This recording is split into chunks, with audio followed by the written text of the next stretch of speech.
love it when I put together my TBR for the month, and then once I stack the books up together and I actually look at what I'm getting ready to read, I get genuinely excited because I'm just looking forward to getting to reading those books for that month.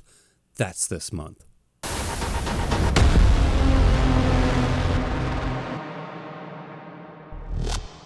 Also, it doesn't hurt that I'm going on vacation this month, and I will be, like June 22nd, we're leaving to go down to North Carolina, and I'm going to lay on the beach for a week and just relax and enjoy myself and spend time with my family, and just I'm just super excited for June, period.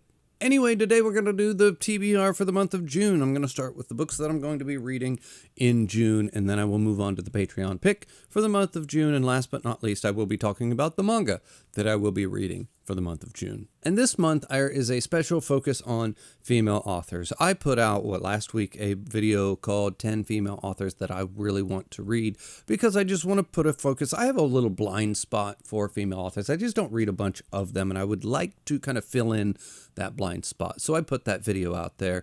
And now, starting in June and kind of over the summer, I might, maybe longer, we'll see how it goes. I'm going to really put an extra focus on trying to get some extra female authors into my TBR. So that starts this month, and I'm going to start this new journey, or at the very least, this leg of the journey, with Robin Hobb, Assassin's Apprentice. And this is the first book in the Farseer trilogy by Robin Hobb. It is the first trilogy in the set of 2,700,000 books that she has for the for the realm of the Elderlings, this is where I want to start. This is the entry point that I would like to choose for Robin Hobb, which is not the only one that you could go with. I guess, whatever, it doesn't matter. But this means that I now have to read like a minimum of 6 Robin Hobb books to kind of do my journey, because even if I don't like the Farseer trilogy, I kind of have to go on to the Live Ship Traders, because from pretty much the general consensus that I'm getting is the Live Ship Traders is the best trilogy of all of the trilogies that she's written. At least that's what most people seem to think. So even if I dislike this heavily, I kind of feel obligated to at least give Live Ship a try. Either way, I'm pretty excited because this, I don't know, I just hear so many good things about Hobb, her writing, her world building, her character work. Everything about it sounds really, really fascinating and interesting to me. And this is, I guess, kind of his training as an assassin, the origin story of the main character, or the coming of age story maybe would be a better description of it. But I'm excited. I'm looking forward to it. I really hope it's good. I think it will be. But I have good feelings about that book, I guess is what I'm saying. Next up is The Vampire Tapestry by Susie McKee Charnas. And this is kind of like the book that started the whole thing and this whole idea of adding female authors into my TBR, because that's the thing I've wanted to do for a while. I've been wanting to make a month of nothing but women authors for a while, and this book really I was like, man, if I did that month, then I could put this one in as the horror book because it's a vampire book, and on the back here it says the Nebula award-winning reinvention of the vampire novel, described as a masterpiece by Guillermo del Toro. Are you kidding? So then I thought, well, I'll do one science fiction, one fantasy, one horror. This will be the horror. And it kind of started the domino effect of me really wanting to start the female authors. And then I turned it from a month of females into I'll just kind of make them a priority for the course of the summer. That way I can still do my Malazan read through and all that fun stuff. Anyway, I don't know what this is about. There's a description back here. It literally tells you nothing. It's about the most worthless book blurb I've ever heard in my lifetime. It basically says Edward Wayland was a scientist and a vampire. And you're like, anything else? No, that's all it's going to give you. So, but that's okay. I didn't need that. All I needed was that quote from Guillermo del Toro, and I was sold. So I'm happy. Moving on. Next up, we're going to go with Piranesi by Susanna Clark, and this is by far the book that I am the most excited to get to, other than Dust of Dreams, which I'm less excited about that one just because, spoiler alert, that's on the list too, but we'll get to it. Just because that's book 9 in a series I've been working on for the better part of a year. I know it's coming up. This one, on the other hand, is something completely fresh and new, and I'm quite excited to get to it. Piranesi is a book that's been going around BookTube. It kind of was like all over the place a few months ago, and I just kind of never paid any attention until I was doing this whole trying to focus on female authors thing, and I actually read the book blurb of it, and I was like, oh shoot, I really need that in my life.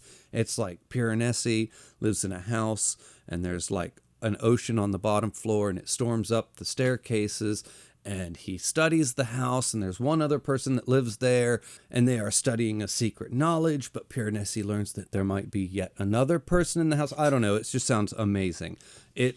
I'm super duper duper excited to get to it. This then leads into, of course, Dust of Dreams, which is book 9 in the Malazan Book of the Fallen. And this is another one that I'm pretty excited to get to.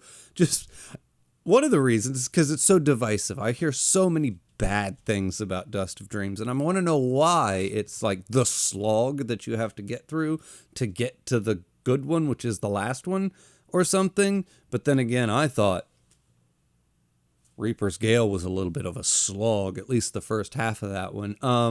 So I don't know. I'm just kind of curious, but I'm also curious to get to this one because I think this is like just the end with the Crippled God. Like all the other books up until now have been like their own little bubbles in kind of almost like standalones that kind of all fit in the same world and like leapfrog over each other and around each other, giving this different tapestry of a story leading up to the last two, which I think are the most traditional in the sense of Dust of Dreams starts a story and it just goes right on through to the end, the big climax at the end of Crippled God, I think, from what I understand anyway. And so I don't know, I'm just excited to get to it.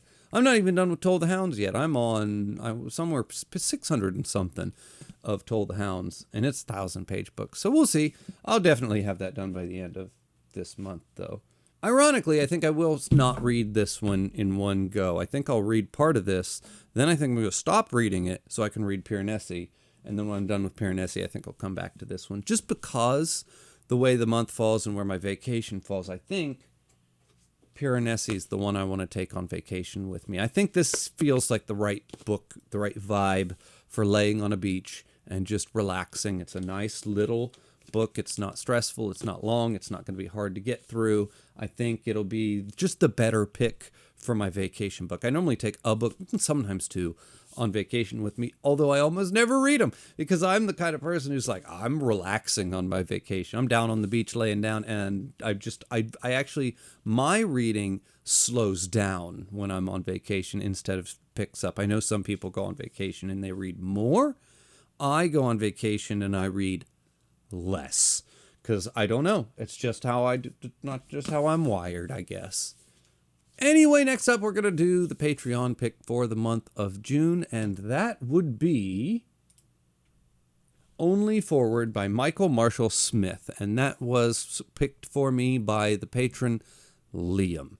And this is a science fiction novel that I have never heard anything about. It was written, I didn't know the book or the author existed up until Liam recommended it to me. It won the Philip K. Dick Award, which is, I'm interested right there. You don't need to say much more than that. But it was written in 1994, and it is set in a stylized future city where individuals live in neighborhoods organically responsive to their moods and lifestyles. The story begins as a routine missing persons case for its narrator, Stark, an irreverent, soft-boiled detective type who specializes in finding people or things. Stark's retrieval of Fel Arkland, a scientist who has fled the driven environment of Action Center for the placid, stable neighborhood, provides relatively easy but pursuit by the Action Center operatives and Arkland's crippling work-related nightmares for Stark and his quarry to escape to Dreamland, a collective repository of dreams and childhood memories that Stark appears to know very well, and to which, as he discovers only belatedly, he has been lured back deliberately. That sounds great. I will be ordering that one as soon as I can. And then, last but not least, after the Patreon pick, I will be picking up a new manga this month. And this is kind of ironic or funny or however you want to look at it, because I'm going to read Orb, The Motions of the Planets, or whatever the heck that thing's called.